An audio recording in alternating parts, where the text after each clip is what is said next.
In 2018 or 19, we started calling ourselves a marketplace. And then the plot thickens. And basically, we did our first of 3 replatforms in 2020. We did 3. Nobody does this in the marketplace community. And for anyone listening, please never do this. Please, I'm telling you now, people at home, do not do this. We replatformed 3 times in 3.5 years. They're all terrible stories.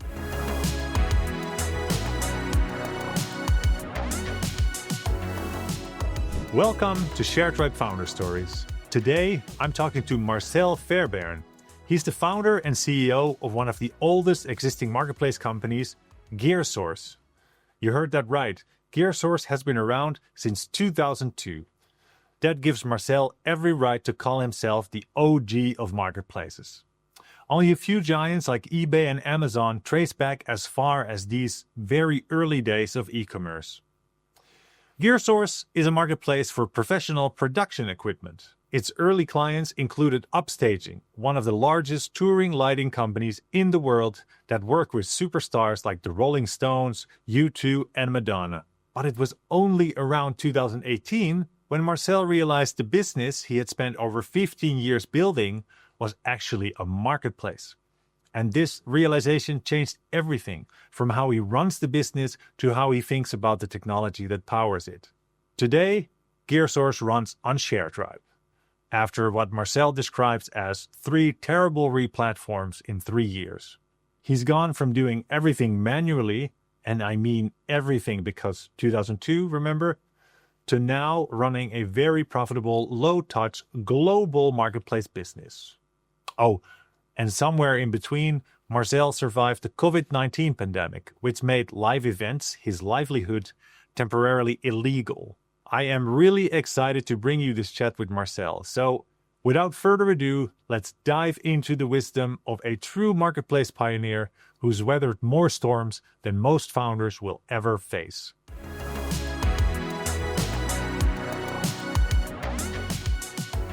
Hi, Marcel. Welcome to the podcast. Hey, Sjoerd, thanks for having me. I appreciate it. Yeah, thanks for making the time. This is going to be the first ever Sharetribe customer-focused podcast. Things might be a little bit bumpy on the way, but let's first put some context around who you are and what we're going to talk about with GearSource. So could you tell us a little bit about what you did before you started GearSource? Yeah, first, it's funny that you said this is the first ever founders podcast, because I believe I'm probably one of the first ever marketplace founders who was crazy enough to get into this business. So it's quite appropriate. People call me the OG of marketplace because I think other than eBay and Amazon and maybe a couple other like of that size, I was the only one. I began my business life in the weirdest possible place. I was a musician, a professional musician. Sort of a professional musician. I was a 13-year-old musician who was a singer. And one day, our manager, who was a Catholic priest, came to rehearsals and said, Marcel, I've just fired our bass player, and now you need to learn to play bass as well. And the next gig is in 30 days. You need to learn the instrument and 40 songs in 30 days. So I did that. And, not too far into my career as a professional musician, I realized that I was making $200 a week and spending $250 on my bar tab. And it probably wasn't a recipe for, life success and financial success. So it does sound like a professional musician, though. It's very true. It's very true. So I pursued a life in sales and specifically music retail, guitars, instruments of all kinds, but in a rock and roll sort of music store. And that eventually evolved to sound and lighting systems because I realized that the AOV was much higher on a $100,000 lighting package or sound system than it was on a $500 guitar. And so you could work just as hard, but the outcome was much greater. Eventually, I was living in Canada, Western Canada at the time, and I landed a job with a Danish manufacturer called Martin Lighting, and managing sales for their North American distributor. So I had a 12-year career that spawned into a very nice career selling lighting for massive tours like Madonna and Michael Jackson, the Rolling Stones, the Eagles, so many really, really great artists. Traveling the world, getting to know people. Like when I first started working with Martin, I was from Western Canada. I'd only really been to Los Angeles and New York and Las Vegas for a trade show, but I didn't really know my way around the United States. And here I am, the vice president of sales and marketing. And so traveling the world, it was amazing. I got to know a lot of great people in great countries, and eventually became a minority owner in a lighting brand in 2002. I got bored, really, is what happened, and I decided to leave that company, sell out my shares, and become an entrepreneur. And it was always sort of in my spirit, in my mind, to be an entrepreneur, in my DNA. And even working for companies, I was very entrepreneurial. So I did what everybody did at that time, and maybe even a bit early for you. But I went out and bought a CD set, which was Seth Godin, and it was a really cheesy name. I think it was like making money on the internet or creating a business on the internet or something. Yeah. And this is 2000, probably late 2001 at this point.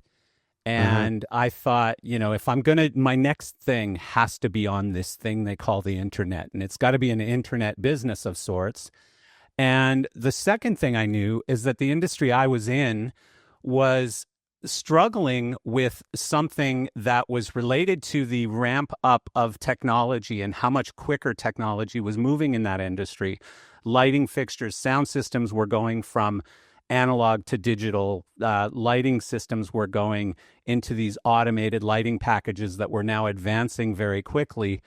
And so what I saw in this, as a guy who was running facilities to distribute these products, was that products were getting pushed further and further back on the shelf as new models came out.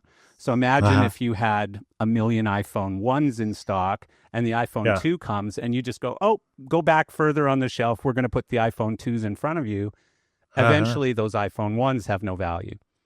Yeah. So I'm listening to this Seth Godin thing, and he tells this story of a hippopotamus and some special bird. The hippopotamus lays in mud, staying cool, and he lays there with his mouth open.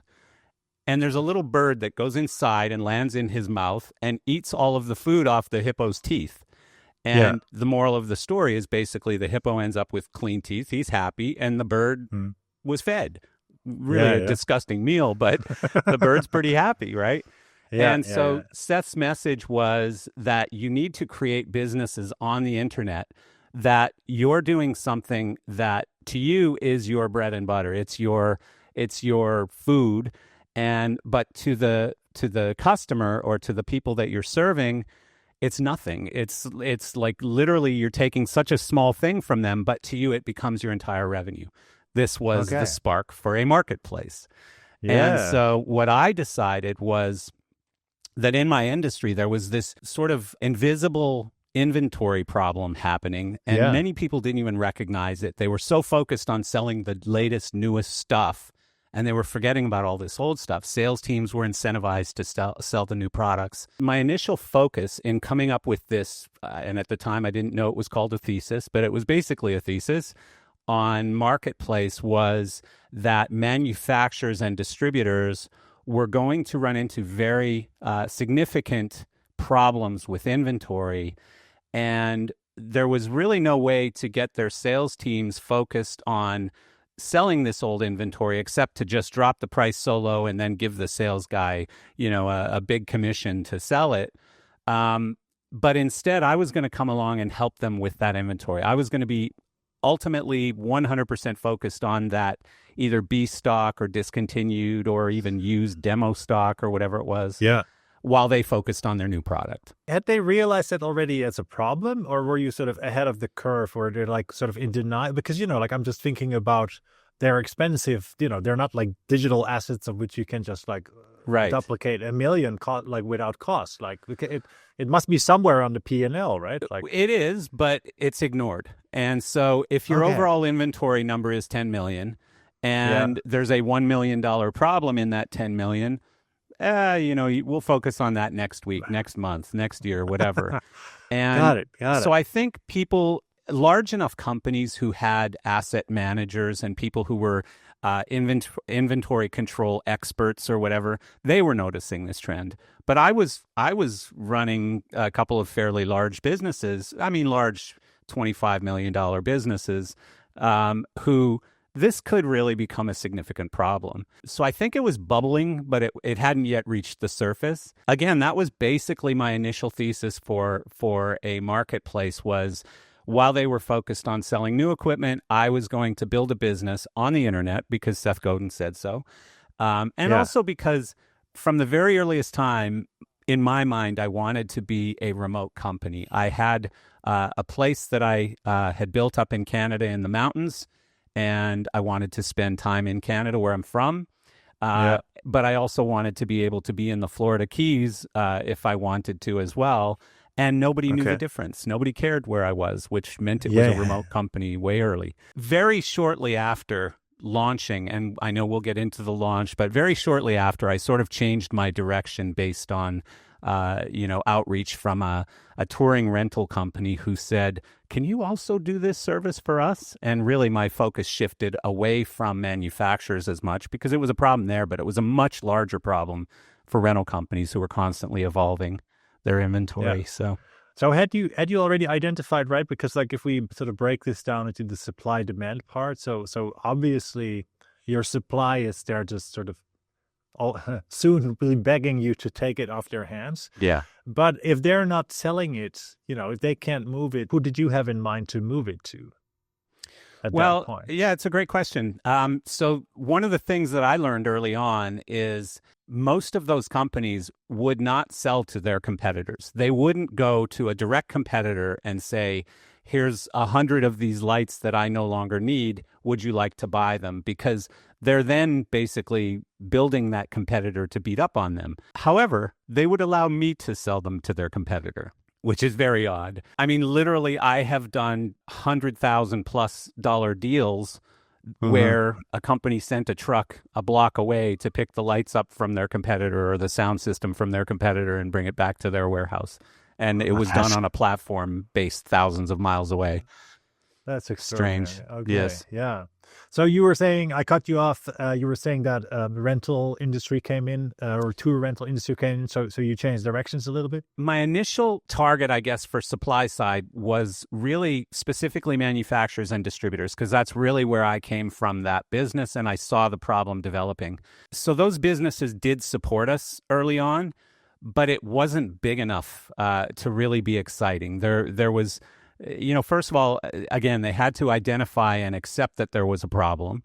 And then secondly, they had to be willing and prepared to allow an outside company to come in and solve that problem for them. And however, so in our industry, in the sound and lighting and video rental industry, where we rent, or our customers rent to performers or to festivals or to trade shows and conventions and conferences and things, these companies hold a huge amount of inventory, and it's much of the business is specification driven, meaning someone outside is saying, okay, we're going out with the Rolling Stones next month and we want ABC light.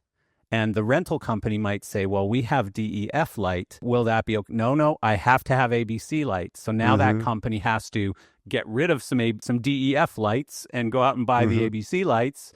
And so they need to, they don't have a disposal plan. None of these companies, at least initially in the early stages, had a disposal plan. They just knew that they had to go buy this other stuff, and they didn't have room on the shelves for it because they already had old stuff. And so it was a significant problem in a much larger part of the market, which was, were these rental companies, these large rental and production companies globally. Yeah. And so really we shifted focus to not necessarily our direct customers, which we thought were manufacturers and distributors, but to our customers' customers, these rental companies. And that's where things really took off. How did you, because this started like early 2000, you said, like 2003, 2002. How did you get the first platform up and running? Just like, in that journey? That's a crazy answer, actually. So I called the most computer savvy person I knew, which was a friend of mine named Jamie. And I said, Jamie, and Jamie was in my industry. And I said, Jamie, here's what I want to do. I want to build this platform where we're selling product for other companies. So we don't have any inventory. It's not e-commerce, which was even early at that time as well. We're going to be selling from one company to another company. And, we don't own any of the equipment. We never see the equipment. He goes, well, that's a crazy business. And I said, yeah, it probably is, but we're going to try it anyway. And so he came up with a piece of software that was actually CD-ROMs. It was a company from England called Actinic. Never heard of it before, never seen it since. We were probably the one and only package they sold. And so he built a website using this on-prem software. I had a server in my bedroom in my house that had this software on it. It was probably really early e-commerce software. It had nothing to do with marketplace whatsoever. No. But it worked. It got us off the ground, and it carried us for about 2 years. I think 2004 was when we launched a proprietary piece of marketplace software. Okay. Yeah, that's crazy. I mean, like, if I think about 2002, because I'm thinking like, oh yeah, early, that's like, but that, it's just like, it's I ridiculous. remember like building, I remember like building websites at the time with like Dreamweaver or just like flat out HTML, like just hand code Exactly. HTML. Yeah. Just I cannot even imagine if someone would have come to me because there's some people in my network, I was a computer savvy guy, and be like, hey, I need this platform. Yeah, I mean, there's not even a reference out there. It was wild, and I'll tell you, when it was working, nothing was automated. I mean, literally, all it would do is go ding, you got an order, and we'd have to go take that order. Would have to take that order, put it in QuickBooks. And from QuickBooks, we would send a purchase order to the seller and an invoice to the buyer, and we'd collect the money and pay it to the seller, and the seller would ship to the buyer. And, it was crazy how complicated the business was, but how, remarkably simple it was too, in a sense. Cool. Yeah. So this was 2004. You had already shifted to the rental thing? To the rental, 2002 rental direction? 2002, yeah. already, By the end of the year in 2002, we had already, a company out of Chicago, which is one of the largest touring lighting companies in the world, is called Upstaging. They tour with, the Stones and U2 and Madonna and all these big acts. And they were good friends of mine, and they saw a couple of press releases and some just people talking on the internet and stuff. Hey, there's this new website called GearSource. John Huddleston, who ran that company, called me up and said, hey, Marcel, is this something that you could also do for our company? And I went, I guess so. Let me work that out for you. It really was the same business. It was literally no different. It was just us widening, our thoughts on supply to include what now is probably 90% of our supply is that rental and production side of the business. Did you have to, so 2004, you launched your own proprietary platform? Yes. Did you make any changes otherwise, like in the business? Because you said like now it's revolved to 90%. So how did you, maybe you can talk us a little bit through like the development of the business, like in terms of like the changes of customers or is it just directional growth along the same path? Pretty much, yeah. Pretty much it was kind of linear growth, the exact same customer types, just connecting more of them together. More buyers, more sellers. We got a bit of a network effect going, but it was quite organic. Like right since the very beginning, we've never done any advertising. First of all, there were no Meta ads or Google ads back then yet. But even when that existed, when AdWords became a big thing and then eventually Facebook advertising and stuff, we still didn't do that. Actually, our very first digital ads started in 2024. That's when we started advertising, was 2024. We had never done any advertising prior to that. So 2024, the first advertisement, but at what point, you mentioned you introed your story saying about the Seth Godin book and you want to build this business. Like, at what point did you realize that like, oh yeah, this is going where I wanted to go? Like this has momentum or this has potential. Yeah, it's a great question because actually I was very cognizant of that because I had been although I was very entrepreneurial from a mindset standpoint, physically, as far as a paycheck, I was collecting a paycheck my entire career thus far. It was quite a leap of faith going from collecting a fairly hefty paycheck at the time to no paycheck whatsoever and spending my own money to build this thing, because I never thought of investors. I didn't know of any such thing as a VC. I had no idea that you could get other people to pay for your business startup, So I just said, okay, well, if I'm going to build this, I got to scrape up some cash. And my now ex-wife, at the time, I had a conversation with her and I said, I'm going to take a second mortgage on our house. Plus, I'm going to take pretty much all the money in our savings account, and I'm going to go all in on building this little company. And she goes, okay. And, when might we consider that that's going to turn into something? And she was also in the music business. She worked for record companies. And I said, okay, well, here's my plan is at 6 months, I'm going to stop and I'm going to basically do a good look at the business, take a good look at the business. How's it doing? Does it have a future? And so at 6 months, I did that. And by then, we already had some pretty good momentum. We were making money.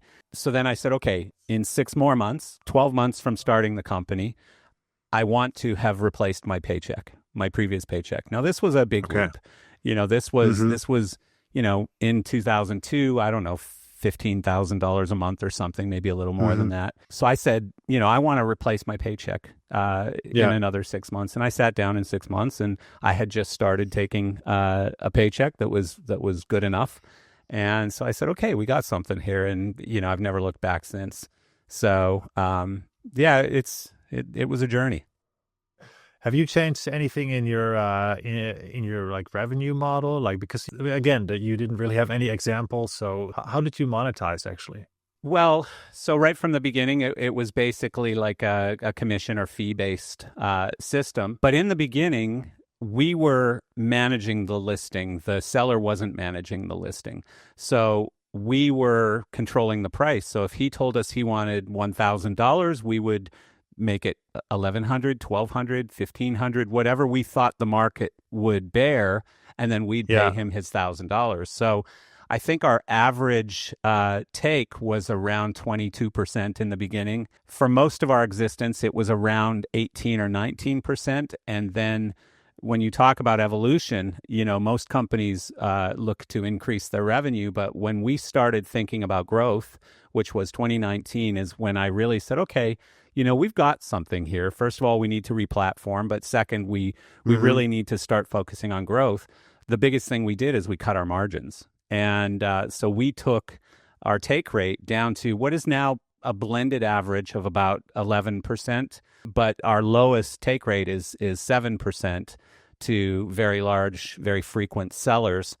And it was because obviously the competitive landscape shifted throughout the journey. Yeah, could you talk me through a little bit through that thinking, because I think this is a really interesting point also for founders listening, because how to monetize what subscription, and then if you were enjoying a particular take, like what was the sort of impetus for making that change? Like you of course you said the landscape has changed, but like realistically, like what happened and what is the consideration there? Yeah, it's a great question, because there is actually an event that happened. So we were in talks with a marketplace founder of a company called Reverb in I think it was 2017 going into 2018. Right before they sold. Those talks went very quiet at one point, and I didn't know why. I was like, what just happened here? And then, a month later, I got a call from the founder, David Kalt, who said, yeah, Marcel, I'm sorry I ghosted you, but we sold to Etsy. I guess that's a good reason for ghosting me. That's okay. Fair enough, yeah. I wasn't upset, because David Kalt gave me a very good lesson. He kind of gave me a beat down on our first call, really. First of all, he said, I love your business because you've managed to go far up market from where Reverb is. Reverb sells guitars and amplifiers and drums and instruments, and we sell sound systems, but mostly low-end sound systems, really inexpensive, like for DJs or churches or whatever. You're selling $1 million sound systems, and you're selling them to other countries. You've done something we haven't managed to do, and I'm curious. And so by the end of that call, his advice to me was two things. One is, it's really hard to invest in a business who doesn't have a tech co-founder. You're not fully committed to being a marketplace unless you, and I'm not slamming David Kalt. He's a very successful man, but I disagree with him on this. And ShareTribe wouldn't exist if he was correct. If he was right, yeah. Yeah, if he was right, and your co-founder had to be a product guy or girl, ShareTribe and other marketplace platforms wouldn't exist.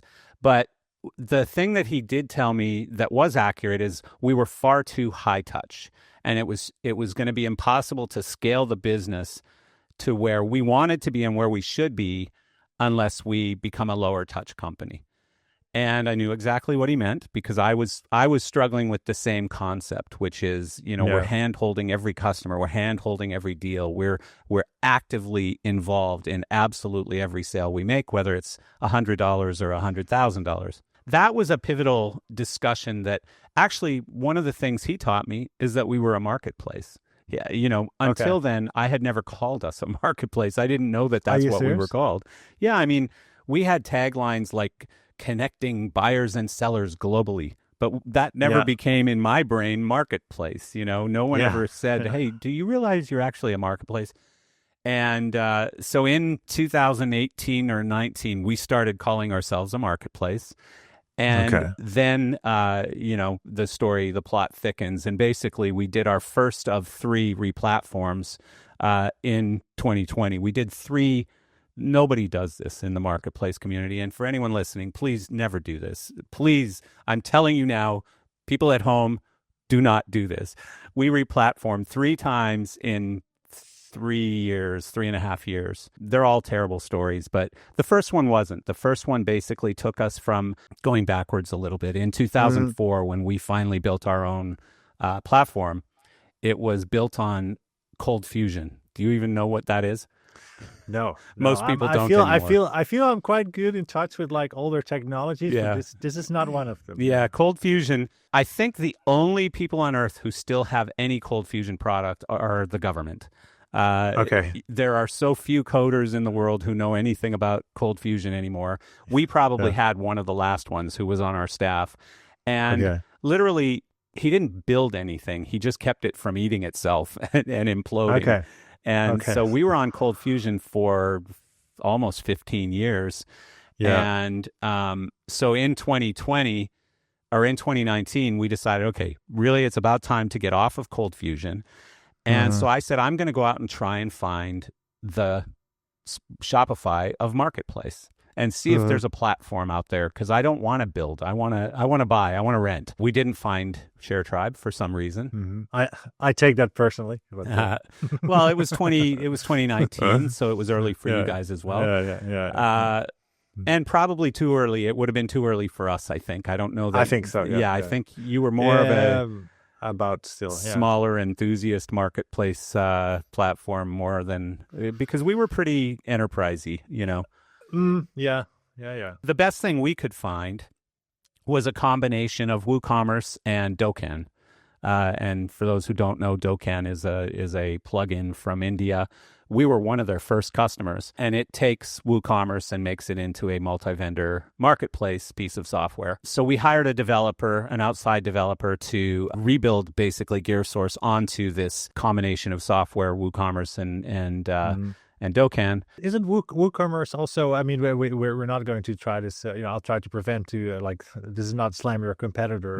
But isn't WooCommerce? Doesn't that require WordPress? So it is. Yes, it's all built on WordPress. So it's like WordPress on which you build WooCommerce. Yep. On which you then have Dokkan. Okay. Yeah. Just that I understand. Yeah. The team of developers who I hired, they did a bunch of research and decided that this was going to work. It was, they basically checked all the boxes. On this side was needs, on this side was, things that it offered. And it checked most of the boxes that we needed.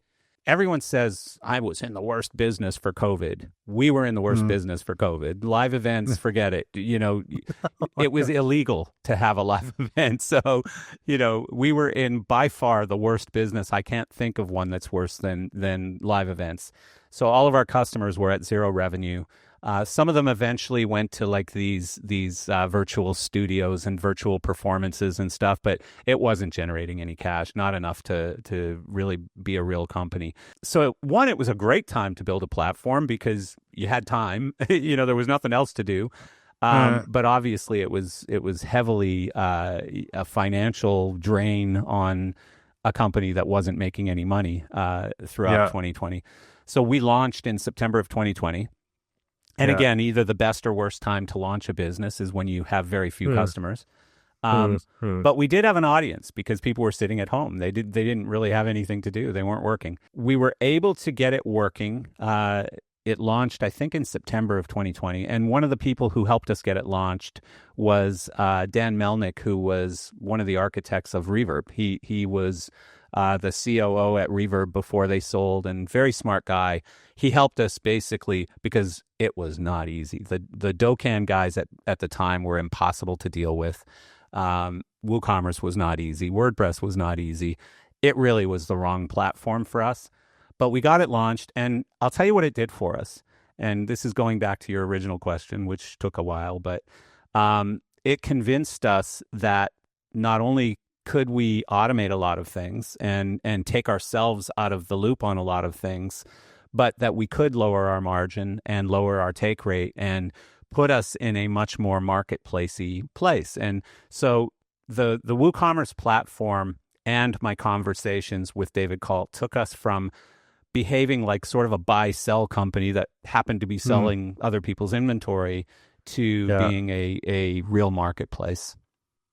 Yeah, that's so interesting because like we have that as a, like in the marketing team, we have that as one of the thesis that there's actually lots of marketplaces out there who do not see themselves as a marketplace business, right? Like we always give the example of like fashion, secondhand fashion, that they go look for business advice in like fashion business. There's lots of people who do not have the realization that, actually 80% you're more like a marketplace and only 20% of your special sauce is the fashion part. So like, that's just mind blowing that you've done that for so long and it took so long to just, not that it really has maybe hampered you, but just it sort of opens a whole new perspective to how to run the business. So so you're saying, completely changed my mindset. Like it changed. Yeah. That was a significant, and I'm very grateful to David Kalt, even though he didn't end up buying our company. I didn't really want to sell anyways. But I'm very grateful to him for giving me that education and sort of a wake-up call. And it just changed everything about the way I thought. And, down to where it's continued to evolve to where today, we've even changed our hiring and the types of people that we're after for the company. We're a marketplace company now. We're not a lighting or a sound or a video company. We're a marketplace company that could be selling automotive parts, or it could be selling sound and lighting equipment. Yeah, it was a great education. If I can continue just for a moment longer on the WooCommerce thing. So go ahead. As our industry opened up again, basically late 2021, because again, worst industry, we were the last one to come back, basically. Our WooCommerce site just, again, started eating itself. We had a full-time developer just keeping it from crashing. We were always at like 99.9% of server use. And I mean, it was unbelievably unreliable and horrible. And most of the features that were supposed to work didn't work. It was impossible to build on top of because it was so just buggy as heck. And it was just a nasty, but it worked as a marketplace. It got us to behave like for the first time, we had Stripe. Like we were literally, people were paying us either by check or by wire transfer or by credit card. And then we were paying sellers either by check or by wire transfer. I haven't written a check since, I think, 2020 when that, it really evolved my thought process and my way of thinking, which then evolved the processes and the systems and methods for how we did what we did. That continued on a journey where we had one stopover in the middle, which I won't talk about much, but another ShareTribe competitor, where it was it was a complete disaster. So we were only on that platform. You know how hard it is to build or to move a marketplace to migrate a marketplace onto a new platform, we were only on that platform for about 9 or 10 months, and had to build another one, which at that time was ShareTribe. Yeah, I mean, we're obviously very, very happy to have you, and Yeah. indeed, I think like you're definitely the anomaly here, because like if you go to sharetribe.com, like it says like for founders, and like our positioning is indeed very much towards like helping someone get a marketplace off the ground who's not starting. We're not yet. I think we're getting there also through projects like with you towards this situation where migrating becomes much more intuitively, or like much more fluent. Also because of like a similar maybe a realization to your side, that for us it's also a realization that that is a part of the market that we're currently not touching. Right? Like there are loads of marketplaces out there who might indeed, because despite your own terrible experiences with WordPress or the other competitor, there's people for who this works, or who think that this is as good as it gets, Yeah. and so Yeah. we'd be happy to be able to show them also like a better alternative, so to speak. What's the number one feature that you're sort of most happy with, that you're like you've built now with us, that you couldn't build in the other situations? Well, I wouldn't say it's a feature. I would say it's just an overall thing, which is reliability and just, for me, like there was a show with Dudley Moore in it where he was an advertising executive, and he went crazy and he could only tell the truth. He made an ad for Volvo, and he said, "Volvo, boxy but good." And so to me, ShareTribe is a little bit like Volvo. It doesn't have a ton of crazy bells and whistles, and it doesn't have the most sexy features you're ever going to see in a platform, but it's unbelievably solid and reliable. And that's what we needed at that point. Because remember, we'd gone through it by now. This was going to be our 4th platform in 4 years. And it needed to be very solid, very reliable. We went through a has and doesn't have sort of, whatever journey with Journey Horizon, even, who was one of the developers that we met through ShareTribe. We knew what we were getting into as far as the didn't haves, which, really nothing too tragic as far as our platform was concerned. And the things that it did have were very, very good. So yeah, for us, it's been very pleasant. It's almost like if you had 3 really bad girlfriends in a row or something, the 4th one, all of a sudden, you're 2 years into it and you're going, I really still like this girl, and that's where I'm at with ShareTribe, Yeah. Happy to hear it. Also happy to take the Volvo, coming from Sweden, they're on the other side of the pond where we're at. So I think that's an appropriate metaphor. I'll take that. In a way, you are a very recent marketplace founder, right? Because you've only recently realized your marketplace. Is there any advice that you have for other, early ShareTribe? Like this is going to go out, of course, to our mailings, to our customers, many of them very early on. Like, what would you give as advice, like for people who are starting a marketplace, that like do this or maybe don't do this? I mean, it's such a fantastic but loaded question. Because really, I have been operating a marketplace since 2002. I'm a unique individual. I've been bruised and beaten up, and I've made every mistake possible, which is sometimes more important than just talking to the most successful marketplace owner in the world. I've survived 22 years, which, tell me another marketplace outside of eBay and Amazon who have done that. I can't think of one.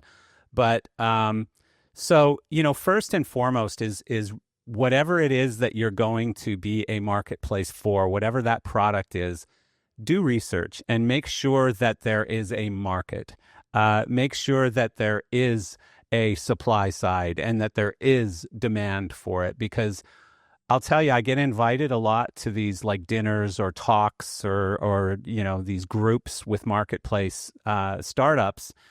And they'll get on a call with me or even in person at a cocktail reception or something. And they'll say, here's what my marketplace is. And they're very passionate and very excited.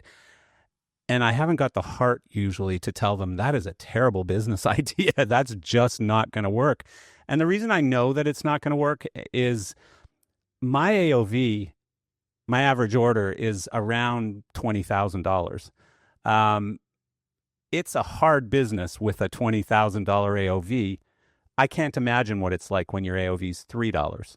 And a lot of people, companies, startups are starting marketplaces based on sub $100 AOV. And you have to be so efficient. And generally, efficiency, I find, comes with scale.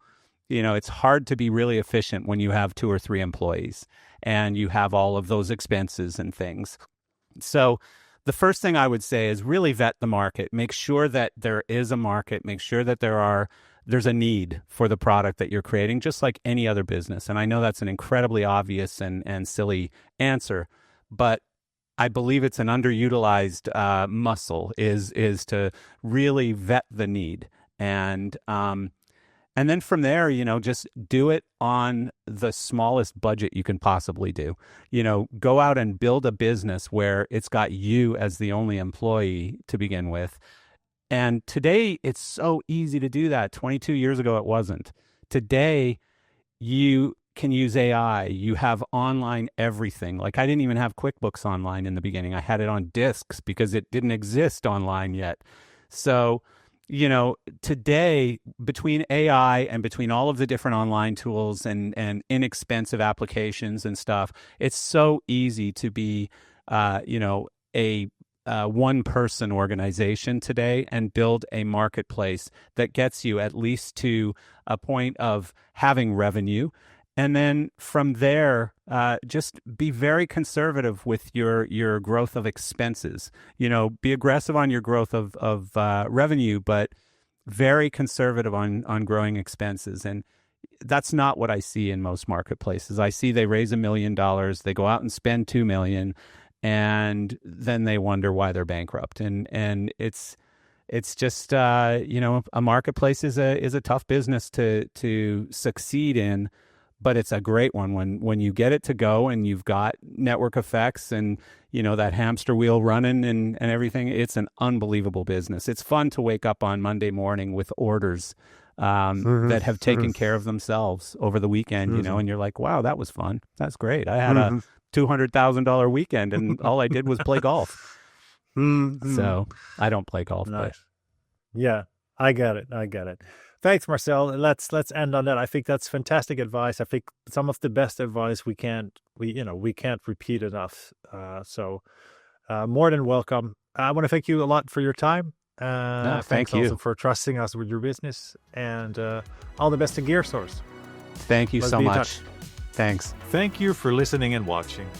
If you enjoyed this episode, you can subscribe to Sharetribe Founder Stories on YouTube, Apple Podcast, Spotify, or wherever you get your podcasts. Also, please consider leaving us a rating or review, as that really helps other listeners and viewers find the podcast. And, of course, if you got inspired to bring your own marketplace idea to life, go visit www.sharetribe.com. It's the fastest way to start an online marketplace business.